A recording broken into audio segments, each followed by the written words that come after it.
By a defensive back named Isaiah Rodgers, playing for the Vikings. Browning picked off by Rodgers, and there he goes. 87 yards later, the Vikings take a 14-0 lead, and Isaiah Rodgers isn't done. Justin Jefferson's like, yeah, there he goes. A little bit later, Bengals down 10, Browning to Noah Fant, but here comes Rodgers. Punches the ball. He just took it away from him, and he's going to go again. 11th player in the Super Bowl era with a fumble recovery for a score and a pick six in the same game.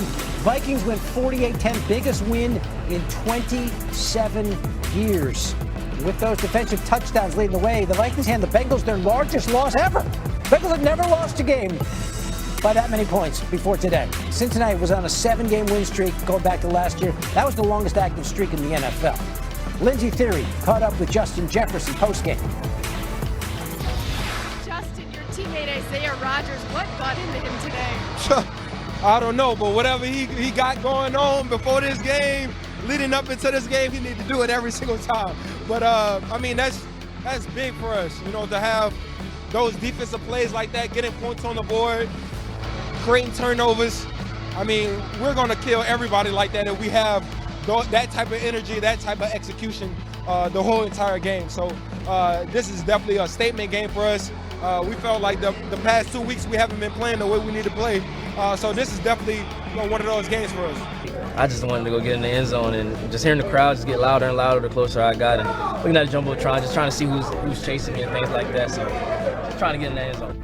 I was saying after the first one, you know, I promised my coach I was gonna bring him the ball this week, and I told him I kept the first one. And I went back to him, I said, my bad, I'll bring you another one, and went and got the second one. So I just told him I'll try to go get another one. But this is one loss. We got 17 games. Don't let this game beat us twice in terms of our preparation this week. And what the negativity is going to be, that exists. We put that on ourselves. And so we just got to do a great job sticking together, battling. And again, unbelievable stage to go on next week if we want to prove who we are. So the Vikings go to 2-1, and the Packers go to 2-1 as well in a surprising result in Cleveland against the Browns. Under 4 to go. Oh, Jordan Love picked by Grant Delpit. First interception of the season for Love. Delpit gets it back in territory. Browns kick a field goal, tie the game at 10 apiece. Now, here comes Brandon McManus for the game winner. 43. No, it's blocked by Greg Newsome, the second. Browns have it, and they've got a chance. 2 seconds on the clock. Andre Schmidt. Schmidt happens from 55. Cuts it inside the post. Any given Sunday, the Browns hand the Packers' first loss of the season.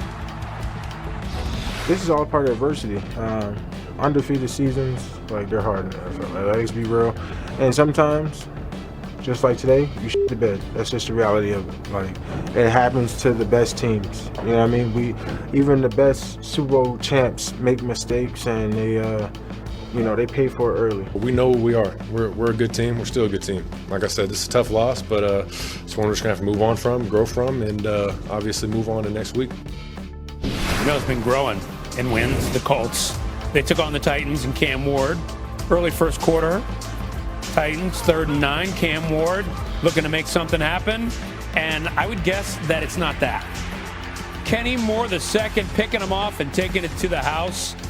And watch this. Moore gives it to Mom in the stands. You are my heart. Yes. Colts on the board first, 7-0 early third. Colts up 20-6. Daniel Jones, a revelation this year, giving it to Michael Pittman Jr., who likes touchdowns. Colts up 27-6. And then Jonathan Taylor's going to do the rest. Look at this. Juke that guy. Get away from this guy. You're not getting me either. I'm just going to run away from you. 46 yards to the house. 3 tutties on the day for him. Colts win big, 41-20. So Daniel Jones, he has this Colts offense humming this season, and he scored 103 points, tied for the second most through 3 games of a season in Colts franchise history. The only time they had more, 1967, when the guy named Johnny Unitas was running the Baltimore Colts offense. Raiders and Commanders, no Jaden Daniels for this one for Washington, but they didn't really need him too much because they got this guy, Jeremy McNichols, Austin Eckler. Had the injury, he's out, and there goes McNichols breaking tackles and just running away from people. Maybe not running away, but getting there. 60-yard touchdown. Commanders take a 20-10 lead. And then off the punt, Jalen Lane from his own 10. You know where this is going. Ignore the flag. This is going to be a touchdown. A 90-yard punt return for Jalen Lane. Commanders go on to win 41-24. Kimberly Martin spoke with Bobby Wagner afterward. Is this just the type of total team win that you guys needed without your star quarterback? Yeah, it was just a team effort. I feel like we came out and really tried to set the tone from the jump. We still got a lot of stuff we got to clean up, but, I'm happy with how it finished off. Now, this was your first 2-sack game since 2023, and it came against your former teammate, Geno Smith. What was the game plan to try to get him off his mark today? We just wanted to be aggressive. We know if we sit back and let him just throw the ball, he's really, really good, so we just try to be aggressive. Understand kind of there's going to be ebbs and flows in the game, and regardless of how those go, we never want to ride the roller coaster. And our team does a great job of just staying kind of at that same level all game, and knew that if we just executed a little more cleanly that we could score some points and get some stops and do some good things on special teams. When you can capitalize and win on field position, a long return, keeping them pinned back, those are winning football moments. And when you do it, the results, the story almost writes itself. And when you don't do it, you just keep putting yourself behind and you make it more difficult. So it was cool to see all guys leaning in on one another today. Let's go back to that Bears-Cowboys game. Caleb Williams probably had maybe the best game of his career. And here he is sitting down, speaking to the press. This is new on Sportscenter.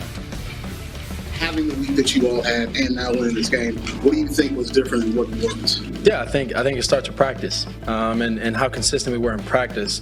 The preparation, when we're actually between the white lines and going out there, competing versus each other and, having these tough practices. And, it builds the confidence for us to be able to go out here and have a game like we had today. The consistency and things like that, that becomes a thing when you can, you have a day like today and then you can come back and do it again and again and again. So it's something that we have to, work on and keep striving for every day in practice. And then obviously, we get out here in the game. David, on the flea flicker, when you're waiting for the return pitch from DeAndre, what's going through your mind? It's a little bit longer getting back to it. Yeah, something we practice all week, and we I underthrew Luther a couple times, and either missed it, and then just building the belief and confidence with the guys, and just communicating with them, and told Luther just you won't outrun me in the game, and just run, and they did a great job O-line. That's a flea flicker is a really long play, and so for them to be able to hold up and be able to allow DeAndre to toss the ball back to me, it kind of did a free throw kind of floater kind of thing, and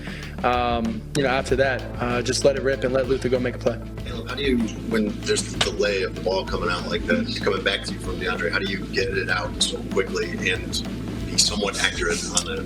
Yeah, I think it's I guess God-given ability, to be able to get it out that fast. I don't know. And then just a belief and confidence in Luther being down there, and in those moments you're kind of taught to kind of peek at the defense before you get the ball. So peeked at it a few times while the ball was coming to me, and then like I said, just throw it out there as far as I can and let Luther go make play. What did you see when you peeked? How well did it work? It worked pretty well. The guys did a great job wide receivers wise. They did a great job, lawing the DBs and safeties asleep, and then after that it's head down, run, and then just look up. And what was it like being a part of that 19-play drive? That was probably my longest drive I've maybe had, maybe 20, maybe my longest, but it was tiring. I was hoping that he would call a pass play so we could try and go scoring in the drive, but we ended up running the ball well, getting that going, and then, obviously being able to find a strike right there and score, so it was awesome. Touchdown. Yeah, they scored a lot. Caleb Williams, again, one of his best days of the year. And Herm, one of the wildest Sundays we've seen in a while in the NFL. What's your biggest takeaway in week 3? A guy that gets no credit. He got no credit last year either. A quarterback by the name of Baker Mayfield. He found a way to win another game again today for the Tampa Bay Buccaneers. A game that at the end looks like the game was over. He gets the ball at the end, and he does what Baker Mayfield does. Throws another touchdown pass. Baker Mayfield, you deserve flowers, my friend, because he is playing really good. These Bucs are 3-0. Nobody's talking about the NFC South. I understand all that. But I tell you what, Baker Mayfield has really turned this team around. Todd Bowles is doing an excellent job. But this was a game. It looked like it was done. And then Baker Mayfield stepped on the field he won another football game for him. I tell you what, he's got a great new wide receiver as well, Mecca Ibuka, who, the rookie, just continues to shine. And yeah, you're right. The Bucs are moving. They're rolling 3-0 to start the season.